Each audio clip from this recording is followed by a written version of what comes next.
Welcome to Collecting Chaos.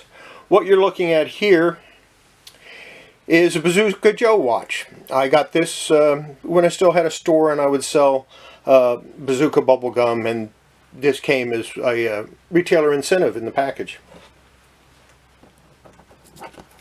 It is Collecting Chaos after all, so you don't know what you're going to see. This is my second grading video, and in this video I'll be showing a few of the more common minor defects can be found in comics.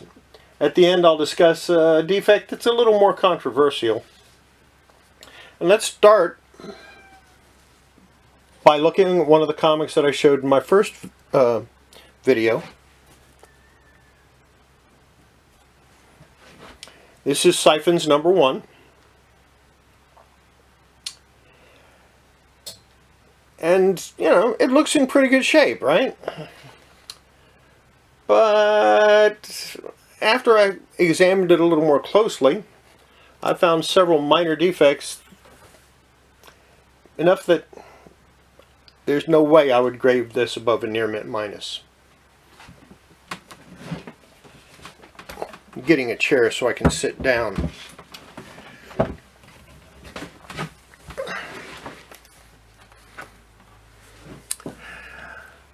Now, let's see exactly why. The first defect is a bindery corner. And I've got some scans of these so that you'll be able to see the defects a little better. But it's a bindery corner. It's right up here, and there's another one down here, but I only scanned the one of them. It's basically a small tear in one or more of the corners of a comic. While it's a defect, it's often discounted by grading companies because it happens during the printing process. If I have a bindery corner on a comic, I'll generally still grade the comic as mint or near mint, depending on the severity. With this particular one, yeah, if that was the only defect, I'd say, yeah, okay. I might leave it at mint, but there's two of them, so I might drop it down to near mint to mint.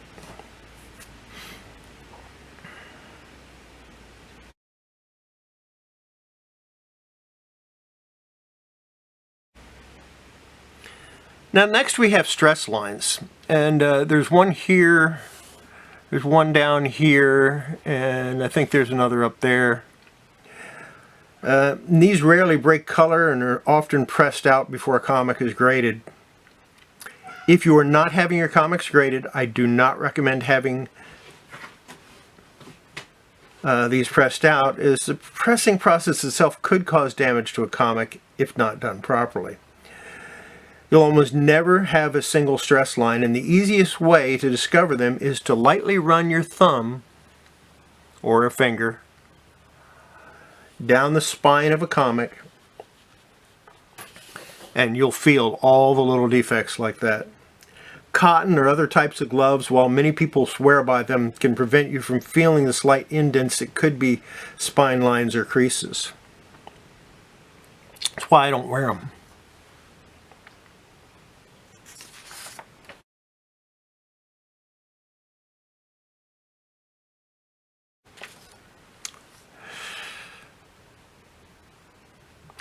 Stress line, or stress creases.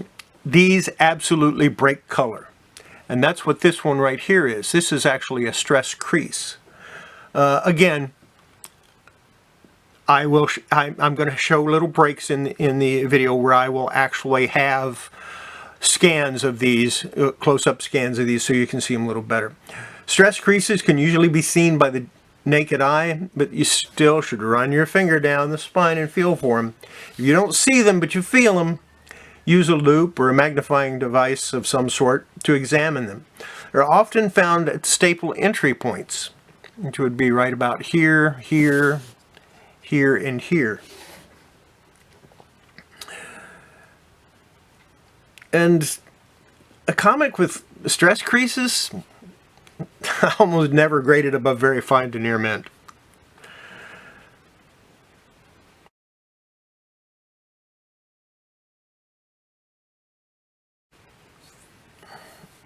Now, light corner creases are another minor defect, and it's often overlooked because you just don't realize they're there. And that's what we have down here, and you'll see it better in the scan that I did. They're overlooked by a lot of people. They're generally very close to the actual corner, and they're often caused when you catch the corner in a poly bag or a sleeve as you're putting it in. Now you might get it and then, oh well, stop and then put it in again, but the damage is already done. You've already got it. A lot of these can be pressed out. Again, generally they don't break color. If you're not having the comic graded, don't fix it. That's all there is to it. Don't bother fixing it if you're not going to send it in to get graded.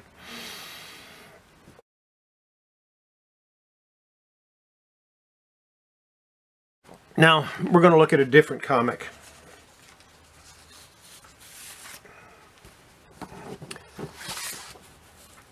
This is Mr. Hero, Neil Gaiman's Mr. Hero, the Pneumatic Man.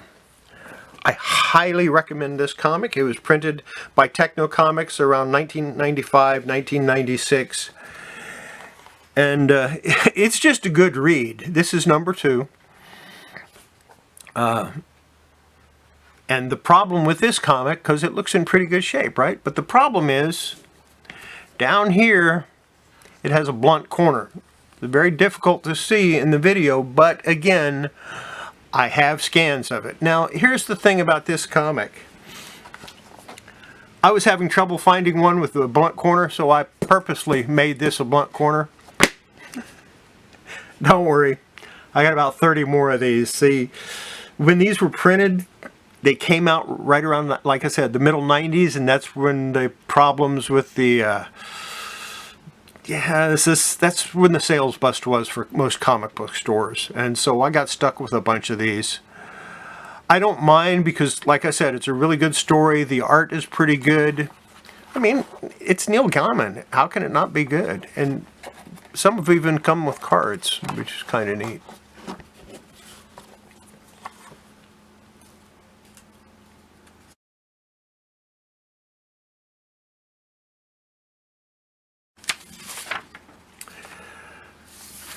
Now,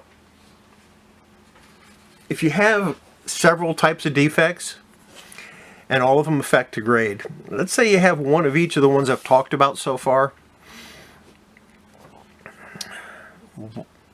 Yeah, one defect is enough to drop it to a 9.9 or a 9.8.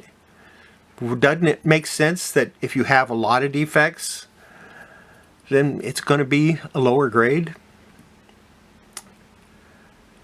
Let's make a hypothetical comic. Let's say this comic has every single defect I've discussed. And in fact, it does have quite a few of them. It does have a bindery tear up here. It does have some stress lines. It has a stress crease. It has a blunt corner. Okay, it doesn't have the... It doesn't have any problems with these corners, but, you know, okay. Now it does. Light stress line, or light corner crease. It doesn't have those. But all of these things can affect the comic. Now, you don't want to grade it near mint because obviously it isn't, especially with this thing that it did down here. So I might drop it down to, if it had all 5 of the defects, I might drop it down to very fine, in the very fine range, you know, very fine minus, very fine plus, very fine to near mint, somewhere along there. But because I already said that the stress crease, I would not grade above very fine to near mint, and it has other defects, I would probably downgrade it a little farther into the very fine range. Maybe even lower than that. I don't know. Depends on how it looks to my eye. And that's the thing. Grading comics is subjective, and how it looks to your eye might not be the way it looks to others.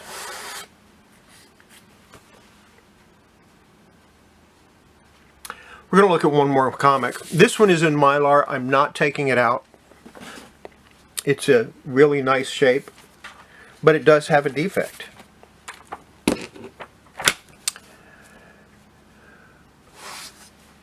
Yep, yeah, we're going to take it out. It's putting a glare on the camera. I'm going to take it out. Okay, now this has a defect. Can you spot it? Do you see the defect?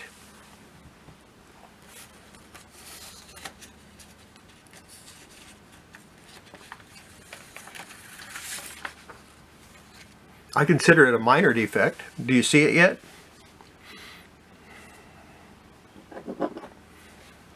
I'd probably, if this was a 10.0, if there was a Gem Mint comic, I'd probably grade it about a 9.8, 9.6, somewhere around there. You still don't see the defect? It's right here. The signatures, the autographs.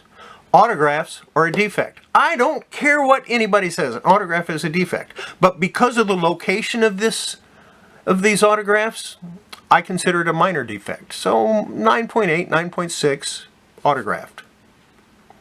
Now, if the autograph was over here on her face, or over her guns, or over some of these, I might ding it a little more. I might go very fine, maybe fine, you know. But it's where it's at that makes it minor. So when is an autograph a major defect? Well, if a comic has a defect that is of an autograph that is not someone related to the production of the comic, or a comic professional, or part of a pedigreed collection, I'd consider the autograph a major defect. Let's say I have a copy of Green Lantern #1 from the 90s, which I used to have one, but it got water damage so bad in the flood that I tossed it. It wasn't even worth trying to save. And it's autographed by Stan Lee. If an autograph muddies the artwork, I would consider that a major defect. If the autograph is not related, is by somebody that's not related to the production of the comic, or not a comic professional, or part of a pedigreed collection, I would then consider the autograph to be a major defect. Let's say I have a copy of Green Lantern #1 from the 90s, and Stan Lee signed it. I don't actually have that, but I'd say I did. Matter of fact, I don't even have a copy of Green Lantern #1 from the 90s anymore because I lost it in a flood.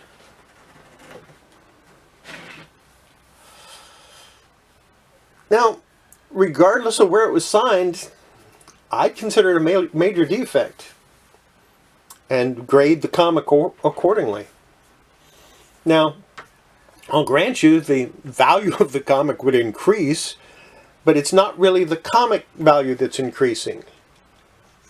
It's the autograph. Stan Lee's autograph is worth money. And, you know, $100, $150, $200 maybe. But if it's on a Green Lantern comic, because he had nothing to do with it, it might only be worth $80. The point is, the book would not be what is valuable. It would be the autograph that is valuable. The book would have a major defect and be downgraded accordingly. So autographs are defects, and how they affect the grade depends on who signs it.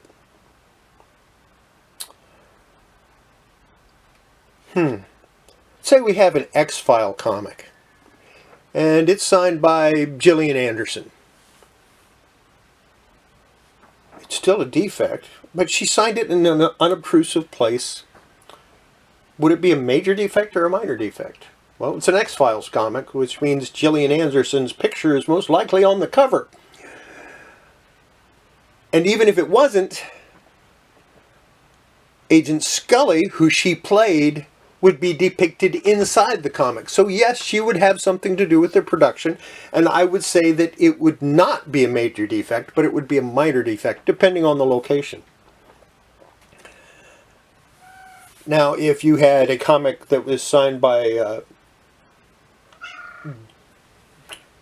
Joe Blitzfick, made-up name, of course, who owned it as a child and just scrawled his name on it, yeah, it's still his autograph. It had nothing to do with the production. It's not a pedigreed collection. It's a major defect. So, like I said, autographs are defects, and how they affect the grade depends on who signed it, where it was signed, as well as what was used to sign it. If you have a comic that was signed with a marker that bleeds through the first page, it'd have a bigger impact than if it was like just a regular Sharpie or you know, a pen of some sort that flowed easily. Always remember that a mint comic is nearly perfect in every way. The corners are sharp and only the most minor printing defects are allowed. This does not mean that it might be considered near mint, that it would be qualified as mint. Always remember that a mint comic is nearly perfect in every way. The corners are sharp and only the most minor printing defects are allowed. This does not mean that if you have 3 minor printing defects that the book would still qualify as mint, but it does mean that it might be considered near mint, or even near mint plus. Well, that's it for this episode. Next time I'll cover a few more defects and how they can affect the grade of comics. Thank you. Bye.